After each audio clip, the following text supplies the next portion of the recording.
everybody, and welcome back to another great edition of my Grue Rume Show. And for the Grue Rume Show today, I got a very cool guest, and he is in a queer television series on Hair TV called Single Out.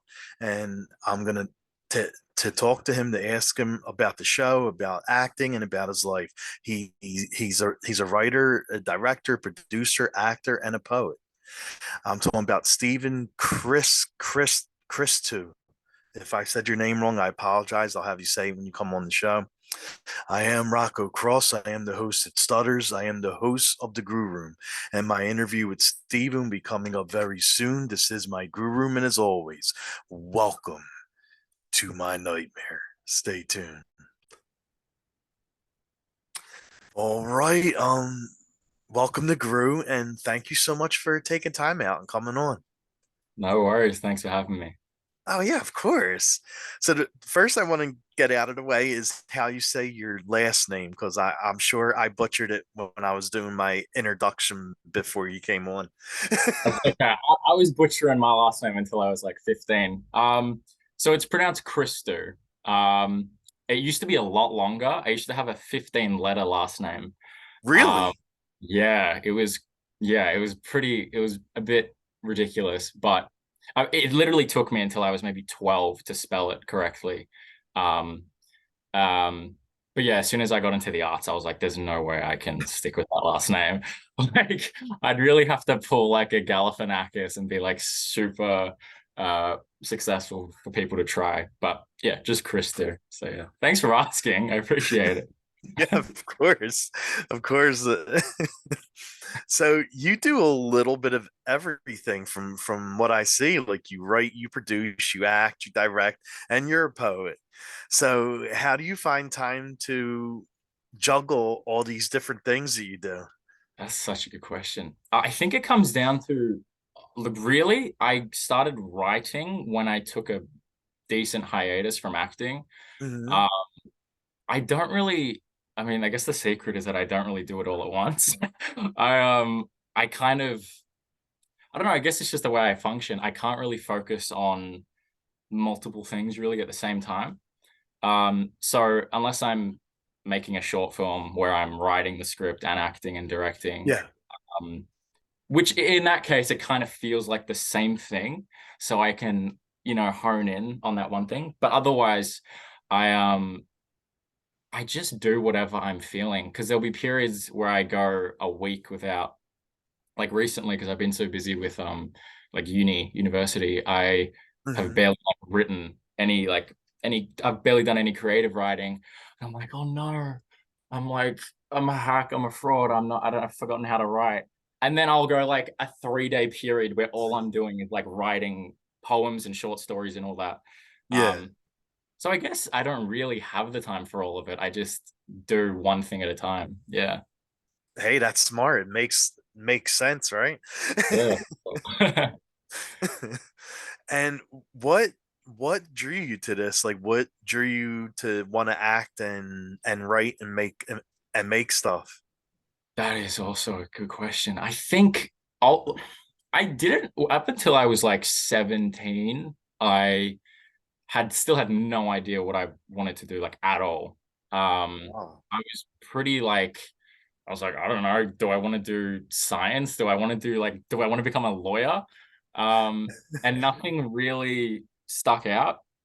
And then I kind of always had a bit of a natural, uh, I guess I kind of always enjoyed performing in a sense. Okay. But I'd never done it. Like I'd messed around with friends at school, but I'd never taken a class. I'd never even did school productions until the last 2 years of high school. Oh wow. Uh, yeah. So I guess actually after I did a play in school in my last year of high school, I was like, wow. Because I auditioned, I got the lead, and then it gave me an excuse to try. Um, and then from there, I was like, whoa, like this is fun. Like everything Yeah. else kind of sucks. um, and I just generally, I can't really focus on anything unless I'm like super interested in it. So I was like, the arts are fun, and I get to do things I otherwise wouldn't be able to do. So True. yeah. So when you started doing film and television, like what was the very first role you ever had? Goodness. I think as soon as I got out of high school, I just started auditioning. I had like this website. I don't know if it's in America or Canada and stuff. It's called Star Now. It's like a thing for independent actors and Oh, filmmakers and stuff. okay. So you just put up all your photos and stuff, and I was just like applying for short films after short film after short film, like feverishly. I was like, I need to get a role. Because it's that thing of you can't get work unless you have work. Yeah, yeah, How do exactly. I, you know what I mean? How do I get work? So you just apply and apply, and you hope that another actor is like has to pull out at the last minute, and you're like the last resort. Um, Hmm. so I ended up getting a couple of short films. I think the first one I did was for this like graduating project of a uni here, and I played this kid who I shot like a bow and arrow into the sky, and then it hit someone in the foot. It was really fun. As like a first like go around, like I got to actually shoot a bow into like this foam thing. Oh, that's Um, awesome. yeah, and then from there it was just like a slow like yeah. Okay. Because like one of the shorts that you are in, you star in, you wrote, direct, and star in the short film to our Yeah. summer nights. And how was that experience like for you to have your hands on the whole entire short? Well, I mean, behind the camera, in front of the camera, writing. Yeah, that was a process. I am very lucky that I have like close friends of mine who are also filmmakers, musicians, artists, um, who can do because I'm really bad at technical things. Yeah. Um, like I can't, I'm really bad at computers, I'm really bad at all that stuff, but I generally have like these ideas that I just need help to execute. That process, because it's essentially a companion film for all this poetry that I was writing. Oh, Um, okay. so it was it was kind of a strange process because in a way it had to connect to the poetry, but it also had to like stand alone. Hmm. Um, and yeah, it really was like any other process. I wrote the script and then I went to a friend of mine who's a filmmaker and he's a much better writer than I am. Um, I gave him the script and he was like, dude, do this. And like my ego, I was like, no. But he was like, no. And then I cool off and I'm like, wait, no, he was right about everything. Um, and then, and then we shot.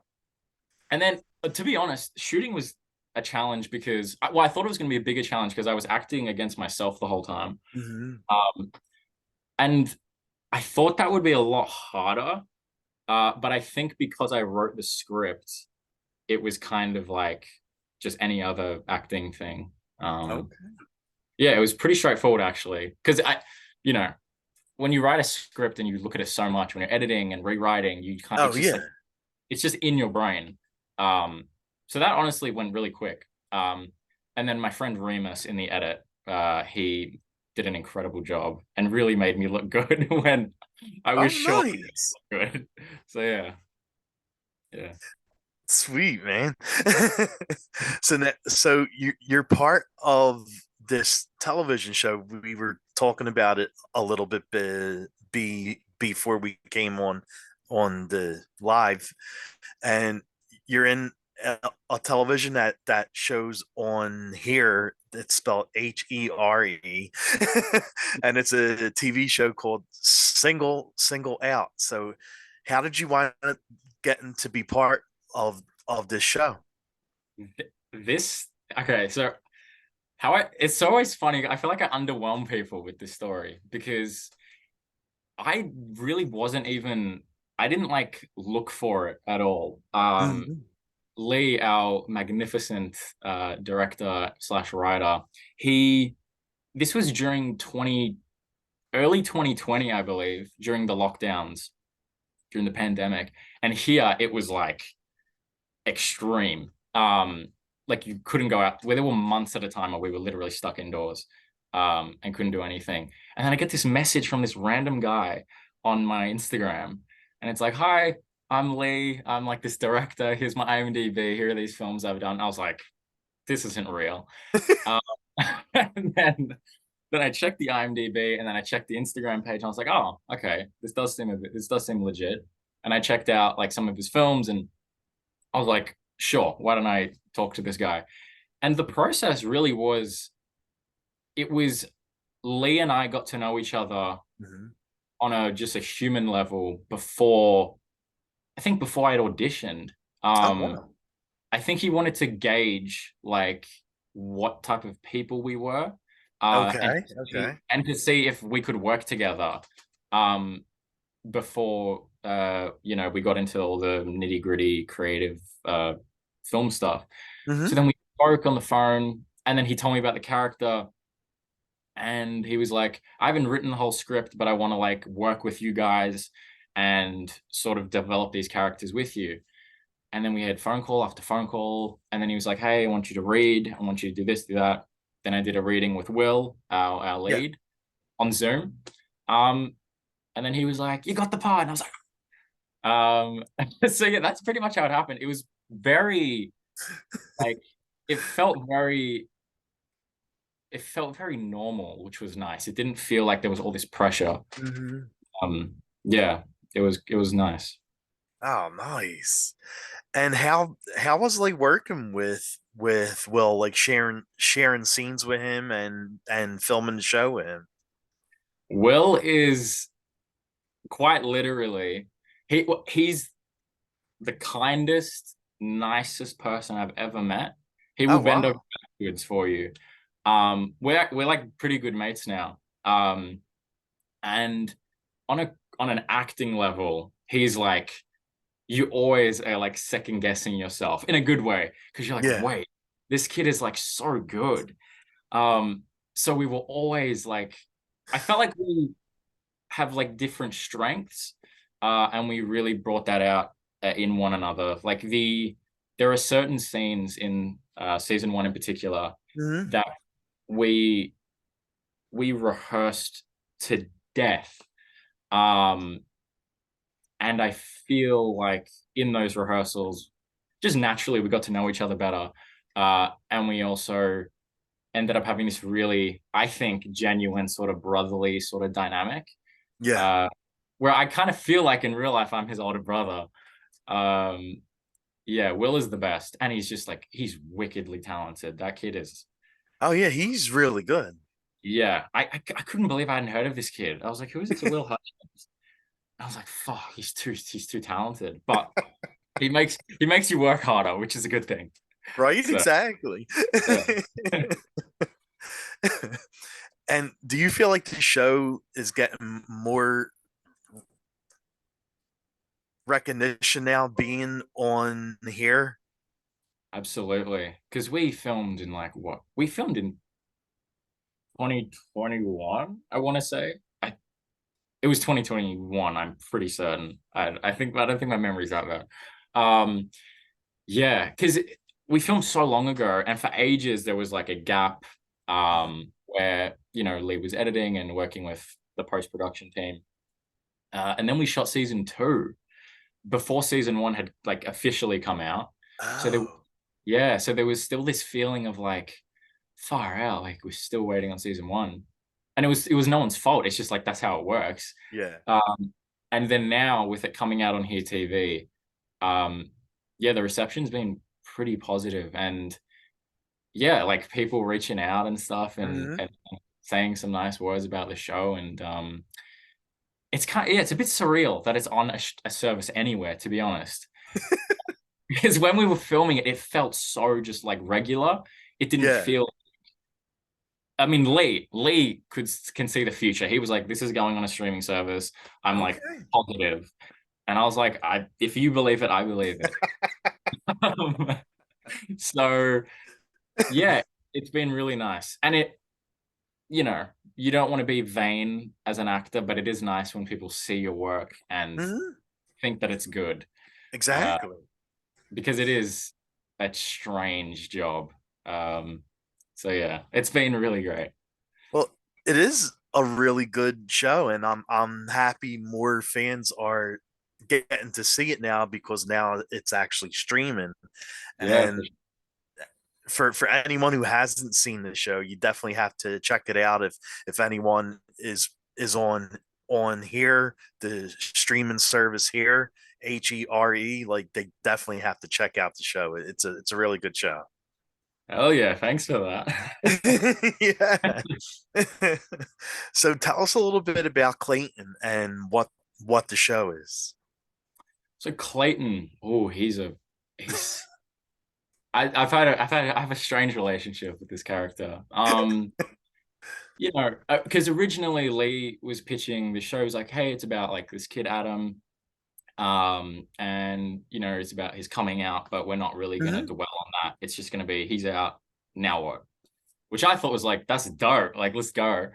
Um, and the original pitch for Clayton was his older brother. He's a bit of an asshole sometimes. But there wasn't like this fully fleshed out character, which I loved because Lee was really collaborative with how he Mhm. wanted to make the show and create these characters. So we went through idea after idea after idea about like, oh, like what's Clayton's like shtick? Like, why is he always angry? Or like why is he an asshole? Um, so like that story about like his strained relationship with his father and all this stuff, which we get to come back to in season 2, which I think we have some really good stuff in there.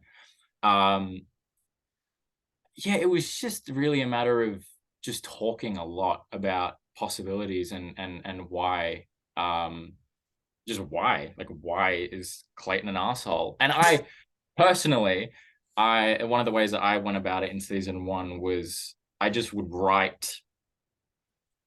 just write as like in, oh, this is so pretentious. I would write diary entries as if I was Clayton. Uh, Oh, okay. Okay. yeah. And I would also take scenes and then essentially fill in the gaps, and just extend scenes. So I had like just so if my eyes were shut and my ears were blocked and my mouth was sealed, I could still act out the scene. Um, and yeah, it ended up being a really fun exercise, to be honest, to get the chance to make a character that, people were actually going to see. Uh, and I'm really proud of the way we, you know, made all these characters. And I'm really, really happy with how Clayton kind of evolves in the second season. Yeah. Um, I think, yeah, he kind of takes a breath in season 2. Um, and he's a bit more relaxed, and he has some nice closure on a few things. So yeah. Mhm. So like what do you like most about Clayton, about playing Clayton? Ooh. I don't want to say. I mean, one would be that I get to work with Will so much, There you uh, go.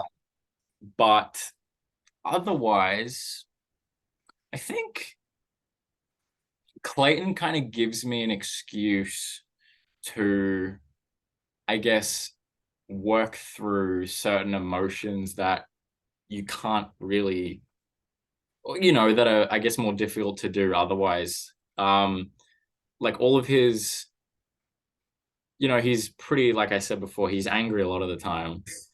And he's always having to go at someone for something. Um, and yeah, not saying that like I want to be angry, obviously, but I'm saying like there's something a bit cathartic about getting to work through all these like really heightened emotions. Um, and in your head, you're kind of like, well, it's not me, is it? Hmm. Um, so yeah, that's probably the one. And also, it's just a fun process, to be honest, of trying to find like the line of like, is this me or is this Clayton? And like, why is it different? Because Lee and I sometimes would butt heads over that. Oh, Uh, really? yeah, and he was right. Because sometimes I would do a scene and this happened in season 2 a lot. I'd do a scene and he'd be like, that felt a bit too Steven. And I was like, wait, I like, what does that mean?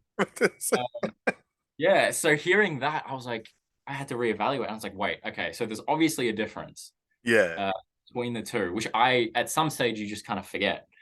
But then that also was a fun experience of figuring out, okay, so obviously there are some things that I do that are very distinctly Clayton, and there are some things that I do that are very distinctly Steven.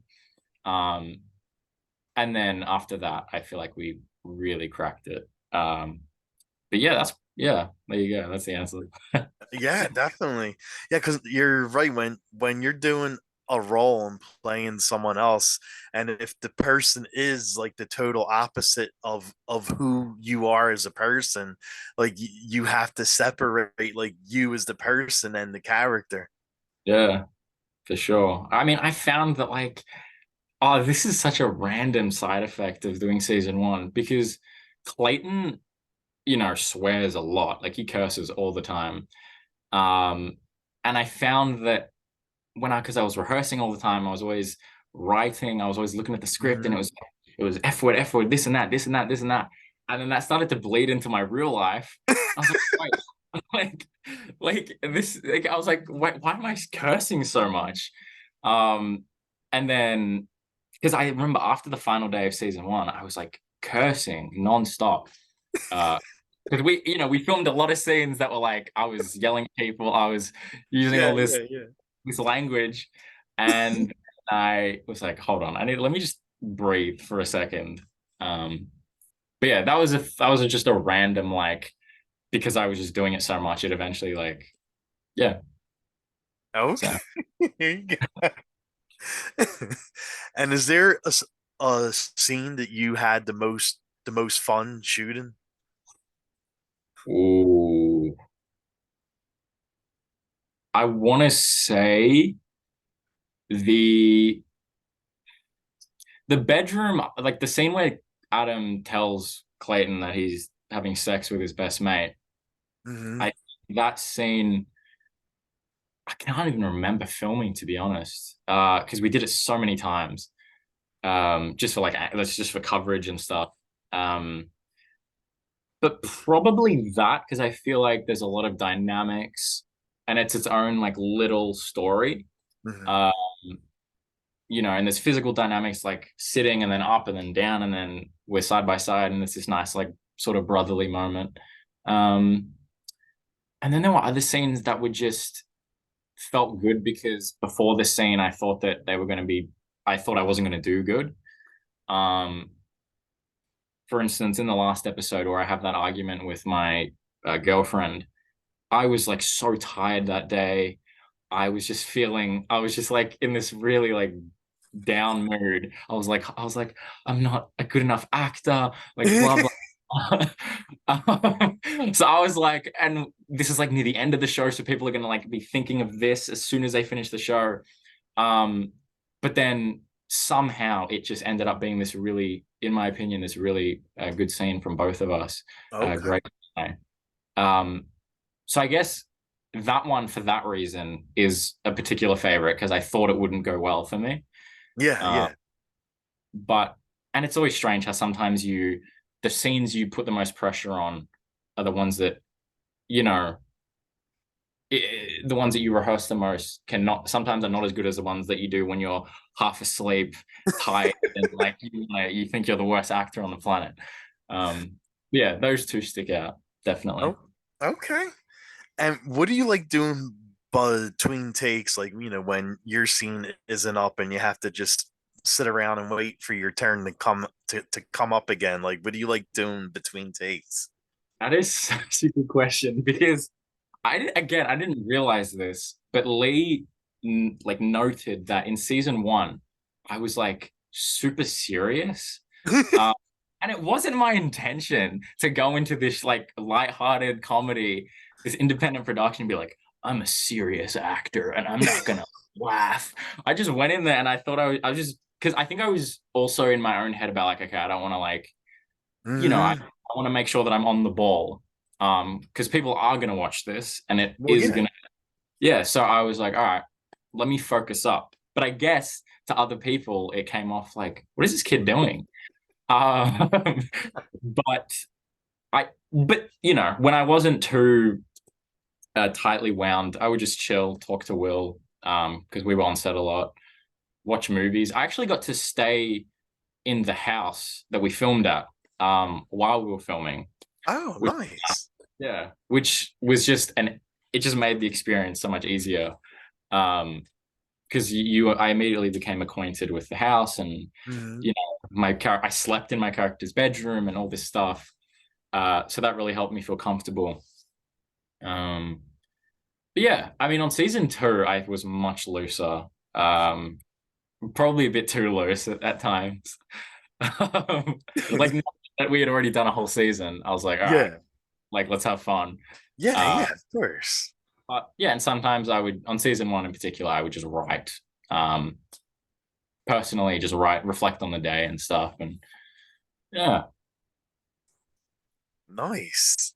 And was there any funny or cool stories from the set? Oh. One thing that I thought was funny because but yeah, like because I said, like I didn't really have many bloopers. Like I wasn't making a lot of fuss, unfortunately. When we were filming the dinner scene in season 1, Hmm. in episode 1, we had these forks. I think they were plastic. I can't remember. No, they must have been plastic. They were like these plastic forks. Um, and because of my in season 1, I had Invisalign, Yeah, yeah, uh, yeah. which when we had to eat, I had to take them out. But because of the way Invisalign works, you can only really take them out for 2 hours a day. So Lee was like, all right, how are we going to do this scene where you're eating? I was like, I don't know, dude. And he was like, what if we just do all of your coverage eating, and then with them out, then you quickly go brush your teeth, put them back in, and then do all the rest of the coverage of everyone else. I was like, sounds like a plan. So then we were shooting my coverage, and I was really eating because I was starving because of the Invisalign. I kind of wasn't eating a lot at that time, so I was Yeah. really eating every take. And then in one take, on me, my knife or my fork just breaks off. And it was this really like silly moment. And it's somewhere. I hope he releases it. But it was this really like, we're just doing a scene and then my knife just snapped. Oh, my fork just snapped off. And I guess that was indicative of like how hungry I was. But yeah, that was one that sticks out because it was just a stupid moment. And that scene also was that was a long scene to shoot because it was so much coverage and you know Hmm. talking from this angle, that angle, this angle. We need to get this angle, and then Will's over here. And so yeah, I'm partial to that story because Clayton is, like I said, that was one of my only moments of you know being a bit of a fool. There you go. And you write poems too. And how long have you been into doing poems for? I think it'd be about like writing them consistently, probably about, I want to say, 2 years now. Oh, Uh, nice. yeah, I never. Again, all this stuff is like pretty recent. I started really writing poetry, I think, at the end of 21. Okay. Uh, and then I started just reading nonstop and writing nonstop. And it's become this sort of, it's just a fun way, as an actor, you can't really, it, I feel like there comes a point where, you can't, there's only so much you can give with someone else's work. Yeah. Uh, and for me, as someone who really enjoys like taking, um, I guess, the lead on my creative expression or whatever, poetry. And look, the reason I write poetry is because I can't sing. Like, if I'm being honest, like if I could sing, if I was naturally good at singing, I would be making songs. Uh, but which I'm doing for my university, but that's like no stakes. The reason, yeah, really, I think I write poetry because I want to like write songs. So that's kind of how it started, and then just Okay. naturally it evolved and snowballed into, oh, what about this type of poetry? What about this poet? What about this? What about that? And then, I mean, you can never read it all, unfortunately. Um, but it's been one of the most like, it's just like a calming, nice Yeah. thing. There really is no right way to do it. Um, that's been difficult getting into poetry. Is there's a lot of poetry snobs, as you can probably imagine. Oh yeah, Um, I'm sure. I'm sure there oh my are. goodness. Like you'd think you'd go into these online communities and everyone be so welcoming because it's already a medium that, seems a bit difficult to get into because it's so Yeah. like this idea of poetry. Um, so when you go into these online communities and people are like, actually, that's not good. Or just people like, this is like Instagram poetry. And then one of my favorite like things to do in my free time is find poems from like these historically like venerated poets Okay. and find poems that are sort of laid out and have the same structure as these modern poems that cop all this flack from like these internet communities. Um, because I just think that the hypocrisy is really just annoying and exhausting. Um, and I really don't like, this is a ramble, but I'm not a fan of people who make it difficult for people to get into certain arts just because they Oh don't have the yeah. immediately. Like my early stuff is trash, but if I didn't have that early trash, I wouldn't be where I am now. And if I'm not where I am now, I won't be where I am in 5, 10 years. So Yeah, exactly. yeah, so yeah. Anyway.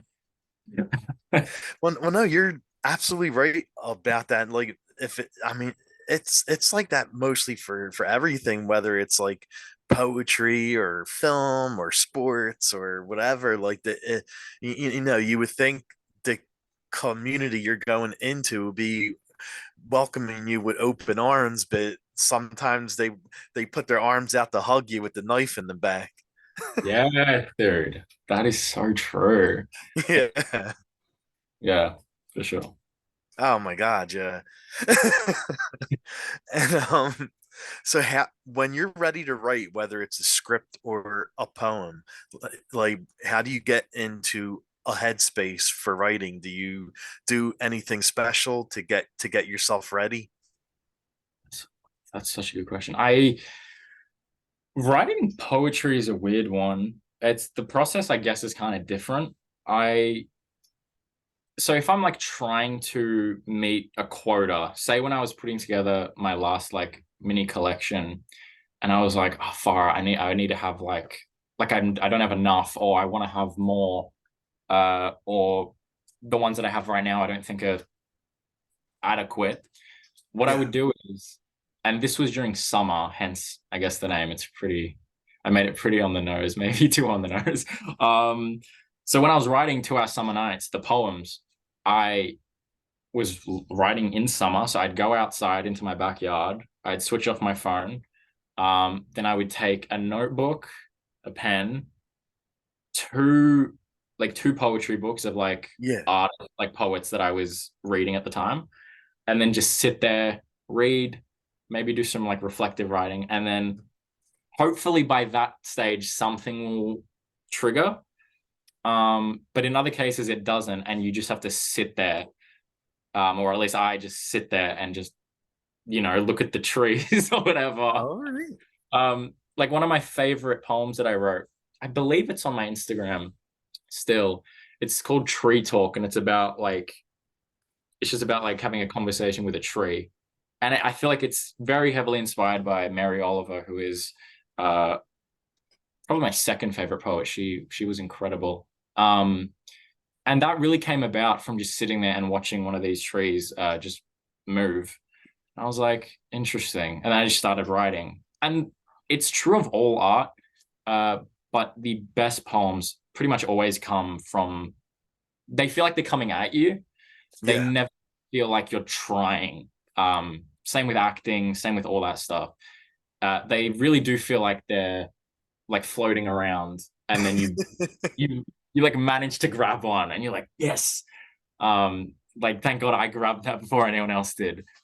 Um, yeah. So, but otherwise, like yesterday, I was trying to write a poem. I was like, I haven't written a poem in like 2 days. Let me Okay. try to write something. And then I was just stumped for like 30 minutes. I couldn't write. I was like, what am I even doing? Like I've written hundreds and hundreds and hundreds, but for some reason I couldn't fill the page. Oh Uh, wow. but also at those times you just got to take it and be like, all right, that's part of the process, you know? Yeah, So yeah. yeah. Oh, okay. And I know you don't probably have a lot of time between everything that you're doing, but when you do have a little bit of free time, what do you like to do? Oh, I mean, I guess reading would be one. I've been very big on that this year because I've been trying to stay as disconnected as I can from like the internet, in a healthy way. Yeah. So reading, uh, exercising, going for a walk. I love walking, Okay. especially now that the sun is finally coming out down here. I like, watching movies, pretty much the regular stuff. There's nothing that I do that's particularly extraordinary when it comes to my free time. But I'm just trying to think if there's something that I do that I like that is like worth mentioning. Um, oh well, I listen to like music all the time. Oh, Um, nice. so I guess that's something that I do. But yeah, pretty. It's just the regular stuff. Nothing too crazy. Yeah. Okay. And what kind of songs do you like listening to? Like, what's on your playlist? At the moment, I'm gonna look at my Spotify right now. I don't want to I don't want to make it up.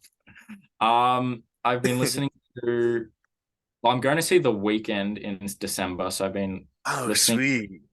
I've been listening to his like set list. Um, I've been listening to the new James Blake album. Hmm. And I was listening to Omar Apollo's album from I think it was earlier last year, Ivory, which is an incredible album. Yeah, I hate it when people talk about their music taste and they're like, I like everything. Um, I'd say I'm mostly like hip hop, pop. I love pop. And I guess a bit of like R&B, experimental R&B. Okay. But yeah, I wouldn't consider myself like a music snob. And I can't stand again people that immediately look down on certain genres or Oh, yeah, yeah. like a common thing with pop music. People just don't like pop because it's Hmm. popular. It's like, Hmm. dude, it's probably popular for a reason, you know? Like there's something in there. I understand that some pop music is like super oversaturated. But yeah, I think the way I would describe my music taste, because I couldn't figure it out for ages, was because I when I was younger, I never gravitated really towards, I don't know, like I don't want to say country, but like folk Yeah. or blues. I never really, or even rock, I wasn't a big fan of when I was younger. Oh, okay. And I think it was because I was raised on, I would always listen to movie soundtracks. Yeah, yeah, yeah. So I think my brain became used to like these really cinematic sounding songs. Oh, And okay. where I found that personally the most was in like certain hip hop and certain like pop music and R&B. Um, I mean now my taste is well a lot wider, but yeah. So Sweet, sweet. And if you were gonna do a karaoke song, what do you think would be your song? oh gosh. Um, oh, karaoke song. What would I do? What would I do? What would I do? I would do Jesus Christ. Um, I don't want to be boring. Like there's like a few I weekend don't songs want to be I would do. boring. There's a few weekend songs that I would do because I like know the lyrics. Yeah, Uh, yeah. Well, I you have to do a song that you really know. yeah, I think I would do. This is so such a. I would probably do off the Weeknd's last album. Towards the end, he has this song "Less Than Zero." Oh yeah. That's what I would do.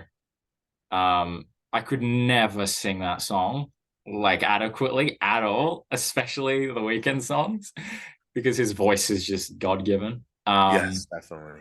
But that's I don't know why that's popping into my head. I'll probably change my answer in like 20 minutes if you ask me again. But anyway, let's just go with that. Okay. And are you a person who sings in the car or sings in the shower?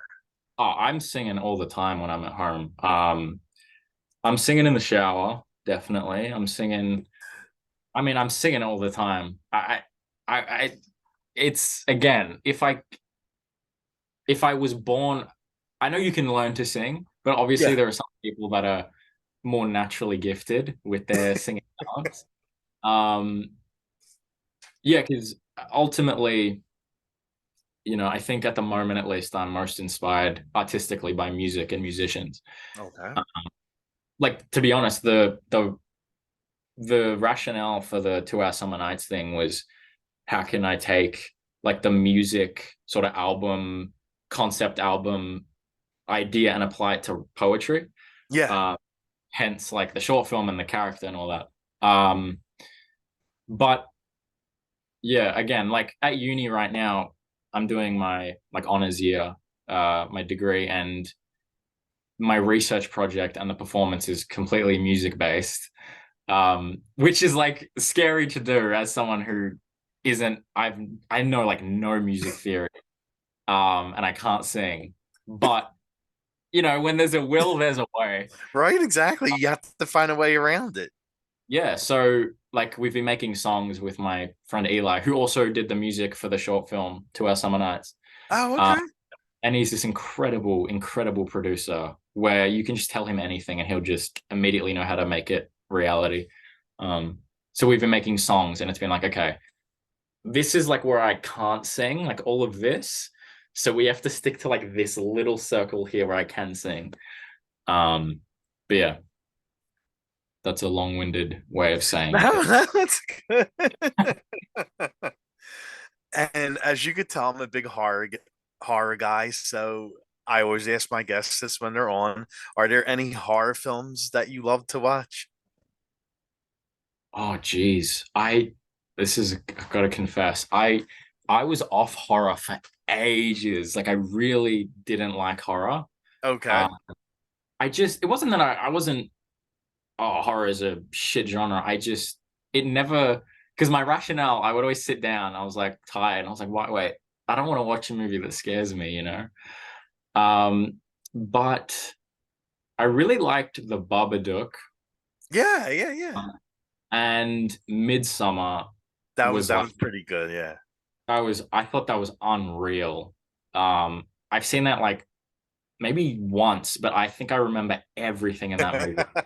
Like that's how much, yeah, that movie was unbelievable. And Ari Aster, um, didn't he also do? He did this short film, uh, Meet the Robinsons or something. I think that's Oh, what it. okay. And it was the most disturbing thing I think I've ever seen in my life. Oh, really? Yeah. Ari, that was the director, right? Ari Aster. I don't, Yes. yeah, Yes. yeah. If I'm making a fool of myself, make sure you correct me. But yeah, he did this short film, Meet the Rob. I think it's called Meet the Robinsons, which Oh, was. Someone told me the premise, and I was like, that sounds like funny. It doesn't sound scary at all. yeah, yeah. It sounds like dark, like sort of humor, but it's making me like shiver, like thinking about Oh, it. wow. I'd recommend watching it. It's quite confronting, but I would recommend it if you're a horror Oh person my or God, yeah. All right, thank you. And is there anything coming up for you that you want to plug? Like anything you're going to be in or I mean. I guess season 2 should be hitting soon-ish of Single Out. So that's one thing. Not really. I think I'm working on, I mean, I'm sporadically working on the third like short film, one that follows To Our Summer Nights. So Oh, hopefully that gets off the ground in like, I want to say like January, hopefully. Um, but other than that, I'm just gonna finish my degree next month and then go from there. Oh, and also then we're filming season 3 in November, I think, all right. December. Okay. So yeah. So I guess look out for more Single Out. Yeah, Oh my definitely. God, yes, definitely. And last question is, where can fans follow you at? You people can follow me at Steven_Christou on Instagram. And I think that's pretty much it. I don't think I have any other. I have a TikTok, but I don't use it, so I'm not going to plug that. Yeah. Well, thank you so much for taking time and doing this. It was really nice meeting you, and I appreciate you coming on. Thank you. Thank you so much for having me. It's been a blast. Definitely, yes. Well, well, definitely have a great night and great rest of the week, buddy. You too. Thank you for having me. Thank you.